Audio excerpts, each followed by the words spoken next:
پہلے ایک F I R سامنے آئی اور اس کے بعد social media platform X پر جو سابق ٹویٹر تھا اس پر ایک ہینڈل. دونوں کا مواد دلچسپ ہے, دونوں کی بات ہوگی اور سوال بھی ہوں گے اور سوال پوچھے جائیں گے. ایک صحافی کا کام یہی ہے کہ وہ سوال کرے, سوال پوچھے. لیکن پہلے یہ دیکھیے کہ کیا کسی نے سوچا ہوگا اس ملک میں کہ دنیا میں اب تک قرار دی گئی سب سے بڑی اور خطرناک یا دہشت گرد تنظیم, سب سے بڑی دہشت گرد تنظیم القاعدہ, وہ اپنے ارکان کو ممبرشپ کارڈ بنا کر دیتی ہوگی. پاکستان میں ایک ڈیڑھ دہائی قبل القاعدہ سے منسلک بڑے بڑے نام پکڑے گئے, یا نام یا رہنما آپ کہہ سکتے ہیں. خالد شیخ محمد کا کہا گیا کہ پاکستان سے اس کو پکڑ کے حوالے کیا گیا, اور کئی دیگر بھی. مگر تفتیش کاروں کے کسی زرخیز دماغ کو ایسی دور کی نہ سوجی, ایسی کوڑی کوئی نہیں لے آیا. یہاں تک کہ آج سے ٹھیک 15 برس قبل, یعنی آج کے ہی دن 2 مئی 2011 کو مشہور زمانہ پاکستان کی تاریخ کا ایک تہلکہ خیز آپریشن ہوا,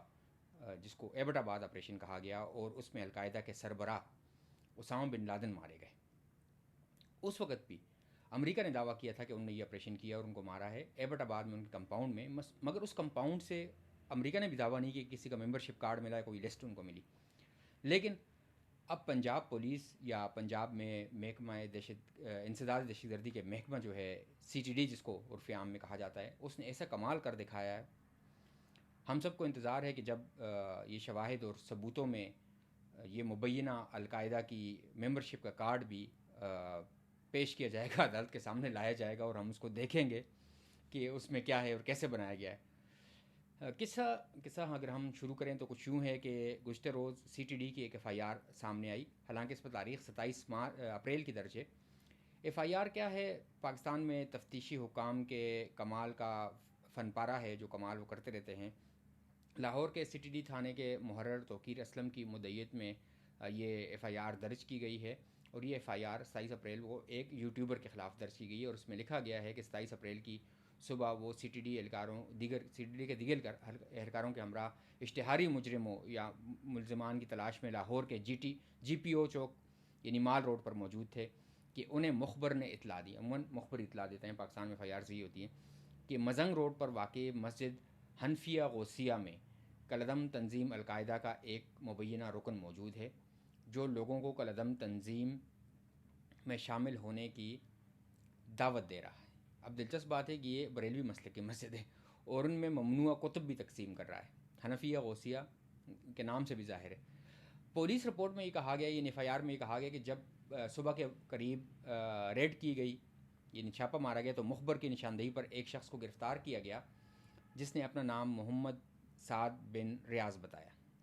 یہ CTD کا دعویٰ ہے یا ان کی FIR میں درج ہے. FIR کے مطابق تلاشی کے دوران سعد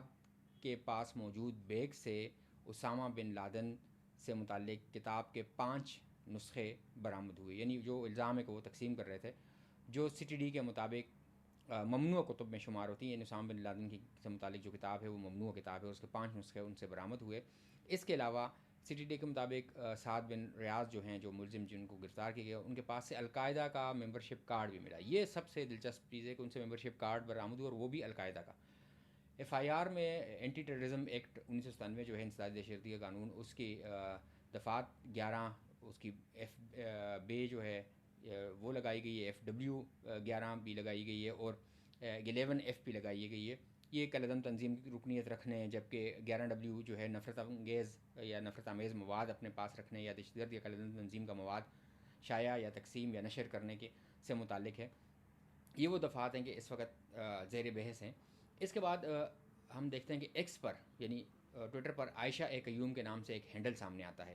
اس FIR کے سامنے آنے کے بعد اس ہینڈل سے لکھا گیا کہ یہ سعد بن ریاض کی اہلیہ ہیں. یہ ایک ہینڈل یہ کہہ رہا ہے کہ عائشہ قیوم جو ہے کہہ رہی ہیں, وہ ان نے اپنے اس بیان میں پھر دعویٰ کیا, اور انہوں نے جو بیان جاری کیا ایکس پر, کہ سوموار کی صبح تقریباً 3:30 بجے 12 سے 13 نقاب پوش مسلح افراد ان کے گھر میں داخل ہوئے. یہ سعد بن ریاض کی اہلیہ کا دعویٰ ہے,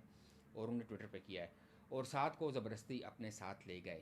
یہ عائشہ قیوم کے ایکس ہینڈل سے لکھا جا رہا ہے. سعد بن ریاض کی اہلیہ کا یہ بھی دعویٰ ہے کہ جب انہوں نے قانونی دباؤ ڈالا, قانونی دباؤ کس قسم کا تھا, تو اس کے بعد CTD اہلکاروں نے انتہائی مضحکہ خیز قسم کی یہ ایف آئی آر اب سامنے لائی ہے اور ان کی بنیادوں پر ان کے شوہر کے خلاف یہ درج کی گئی ہے، یہ جو الزامات ہیں جو سامنے لائے گئے۔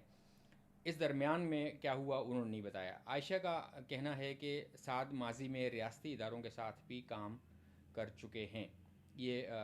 سعد بن ریاض جو گرفتار ہیں ان کی اہلیہ یہ دعویٰ کر رہی ہیں، جن پہ یہ ایف آئی آر ہے، وہ یہ دعویٰ کر رہی ہیں کہ ان کے شوہر ماضی میں کام کر چکے ہیں، اور ایسے افراد ان کا کہنا ہے کہ جن کو ریاست نے جانچ پڑتال یعنی سیکیورٹی کلیئرنس دی ہوئی ہو اور ان کو اس قابل سمجھاؤ کہ وہ ان کے ساتھ کام کریں، ان قابل اعتماد ہوں،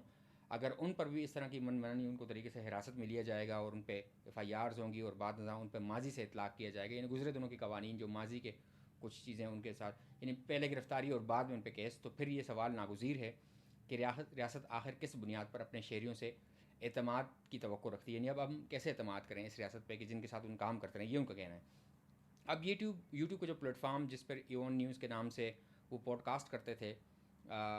سعد بن ریاض جن کو گرفتار کیا گیا، جس سے وہ منسلک رہے ہیں ایون کے، وہاں سے ایک ویڈیو ایک صاحب نے اپلوڈ کی ہے اور اس میں وہ کہہ رہے ہیں اس ویڈیو میں ان کا یہ ہے کہ کہنا ہے کہ جس قسم کی گرفتاری ہوئی ہے اس کے خلاف وہ قانونی چارجوئی کر رہے ہیں، اور اب چونکہ قانونی معاملہ ہے تو اس پہ وہ زیادہ تفصیل میں نہیں جائیں گے۔ اس طرح سعد بن ریاض کے دوست ہونے کے ایک دعوے دار ہیں، ایک صاحب ہیں ابراہیم جعفری کے نام سے ایک ہینڈل ہے، ان نے اپنی اس میں لکھا ہے کہ ایف آئی آر میں کہا گیا ہے کہ سعد بن ریاض کو حراست میں لیے گئے مسجد سے حنفیہ غوثیہ کا، جبکہ وہ دعویٰ کر رہے ہیں کہ کیمرے کی فوٹیج سے ثابت ہوتا ہے کہ انہیں گھر سے اٹھایا گیا، گھر سے اغوا کیا گیا یا اٹھایا گیا۔ تاہم تاحال ایسی کوئی فوٹیج سامنے انہوں نے نہیں لائیں۔ ظاہری بات ہے وہ اگر عدالت میں ثابت کرتے ہیں تو وہ الگ بات ہے، لیکن ابھی تک سامنے اس طرح کی کوئی فوٹیج انہوں نے پیش نہیں کی۔ اب آتے ہیں سوالات کی طرف، اور ان میں سے کچھ سوالات تو سعد بن ریاض کی جو اہلیہ ہیں عائشہ قیوم، ان کے بیانات سے اٹھتے ہیں جو ان کے ایکس ہینڈل سے ٹویٹس کی گئی ہیں، ان کے اندر سے بھی کچھ سوال اٹھے جاتے ہیں، اور چونکہ انہوں نے یہ بھی لکھا ہے کہ یہ بعد از واقعہ یہ کارروائی جو ہے یہ ایف آئی آر جو ہے بدنیتی پر مبنی ہے، اس کا ارادہ جو بدنیتی ہے اور اس کا جو عمل اس طرح ہے کہ یہ غلط اور سنگین خدشات قانون نافذ کرنے والے اداروں کے حوالے سے پیدا کرتا ہے، جہاں قانون کو کہتے ہیں کہ بعد میں غیر قانونی عمل کو جائز ٹھہرانے کے لیے استعمال کیا، لیکن پہلے اغوا کی ہے ان کا مطلب یہ کہنے کا، اور بعد میں ایف آئی آر درج ہوتی ہے۔ وہ یہ دعویٰ کر رہی ہیں کہ سعد ایک صحافی ہیں، محقق ہیں اور سیاسیات کے اسکالر ہیں۔ اب ان کہتے ہیں کہ ان کا کام جو ہے پیچیدہ موضوعات سے متعلق ہے، بشمول بلوچستان، کشمیر اور بین الاقوامی امور۔ یہ سعد بن ریاض جو گرفتار ہیں ان کی اہلیہ نے یہ کہا ہے، اور انہوں نے کہا کہ انہوں نے معروف عوامی شخصیات جیسے کہ سابق وزیر اعظم پاکستان کے سابق نگران وزیر اعظم انوار الحق کاکڑ، ان کے ساتھ سینئر صحافیوں سہیل وڑائچ کے انہوں نے نام لکھے ہیں اور حامد میر کے، ان کے ساتھ انہوں نے پوڈ کاسٹ کیے، ان کے انٹرویو کیے ہیں۔ تو وہ یہ کہہ رہے ہیں کہ پاکستان کے میڈیا اسپیس میں انہوں نے بڑی اور بین الاقوامی آوازوں کا تعارف کروایا ہے۔ یہ جو ایکس ہینڈل ہے عائشہ قیوم کے نام سے جو یہ دعویٰ کر رہی ہیں کہ وہ سعد بن ریاض کی اہلیہ ہیں، انہوں نے یہ کہا ہے۔ اس سے بھی زیادہ وہ کہتے ہیں کہ اہم بات ہے کہ سعد نے جب ضرورت پڑی تو ریاستی اداروں کے ساتھ کام کیا، یہ اہم چیز ہے کہ جب ضرورت پڑی تو، اور قومی مفاد سے متعلقہ شعبوں میں معاونت فراہم کی، اور ظاہری بات اس کے بعد وہ کہتے ہیں کہ سیکیورٹی کلیئرنس کے بعد ہی وہ سارا کچھ ہوا، تو ریاست نے ان پہ اعتماد کیا، اور آج وہی فرد وہ کہہ رہی ہیں کہ ریاست کے اہلکاروں کی طرف سے اس طرح کے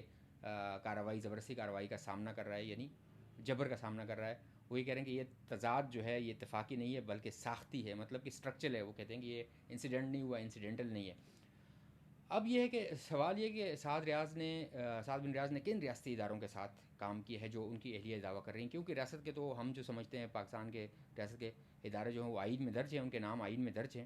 یعنی ریاستی ادارے جو آئین جن کو کہتا ہے ان میں عدلیہ ہے، مقننہ ہے مطلب کہ پارلیمنٹ، اور ایگزیکٹو یعنی حکومت یا انتظامیہ جس کو ہم کہا جاتا ہے، یہ تین وہ ادارے ہیں جن کا آئین میں ذکر ہے۔ اس کے علاوہ اگر دیگر کسی کا بات کی جائے تو وہ تو صرف محکمے ہیں اور حکومت کے نیچے وہ محکمے کے، اور پتہ نہیں کس محکمے کے ساتھ کہاں انہوں نے کام کیا ہے۔ اب دوسری بات ہے کہ اتوار اور پیر کی درمیانی شب رات گئے چھاپا ان کے گھر پہ مارا گیا جو ان کا دعویٰ ہے، اور وہ کہہ رہے ہیں کہ فوٹیج بھی موجود ہے، تو وہ اب تک سامنے نہیں لائیں گے۔ ہم نے پہلے بھی اٹھایا سوال کہ وہ اب تک سامنے سے فوٹیج نہیں آئیں، لیکن اس سے زیادہ اہم جو چیز ہے، اس سے زیادہ جو اہم بات یہ ہے کہ چھاپے کی اطلاع کہہ رہے ہیں کہ 1-5 کو دی گئی، یہ ان کا دعویٰ ہے ان کی اہلیہ کا، مگر اس کے بعد اگر ہم دیکھیں تو اغوا کے مقدمہ درج کرانے کے حوالے سے کہیں کسی بھی جگہ کوئی ذکر نہیں ہے کسی قانونی کارروائی کے بارے میں۔ انہوں نے مزید نہیں لکھا، یہ انہوں نے لکھا ہے کہ 1-5 کو کال کی گئی، اس کے علاوہ باقی خاموشی ہے۔ اب ہم یہاں سے یہ نتیجہ اخذ کرتے ہیں کہ جس قدر مضحکہ خیز یہ ایف آئی آر ہے جتنی انہوں نے بنائی ہے، اتنے ہی گھر والوں جو سوال ہیں وہ گھر والوں کی جانب سے قانون کے مطابق کارروائی، فوری کارروائی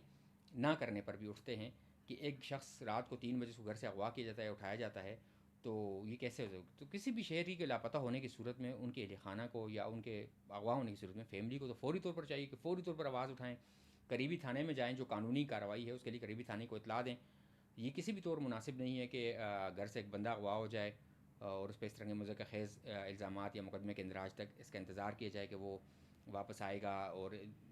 یا خود آ جائے گا یا پھر اس کو چھوڑ دیا جائے گا، یا